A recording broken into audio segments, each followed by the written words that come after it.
విష్ణు ఈశ్వర బ్రహ్మ ముగ్గురు అన్నదమ్ములంట, శివ శివ అన్నదమ్ములంట. వారి మహిమతో చేసిన మనము మాయ బొమ్మలంట, మనము మట్టి బొమ్మలంట.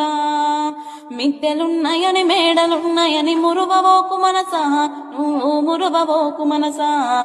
గా ఇచ్చిన దేవుడు తీసుకుపోంగా మిద్దెలు రావెంట, నీతో మేడలు రావెంట. కొడుకులున్నరని బిడ్డలున్నరని మురువవోకు మనసా, నువ్వు మురువవోకు మనసా. గా ఇచ్చిన దేవుడు తీసుకుపోంగా కొడుకులు రారెంట, నీతో బిడ్డలు రారెంట. నీ తప్పును చూసే దేవుడు లేడని ఎగిరి పడకి మనసా, నువ్వు ఎగిరి పడకు మనసా. చిక్కులోనే పడే రోజు ఉందని తెలుసుకోవే మనసా, నువ్వు తెలుసుకోవే మనసా.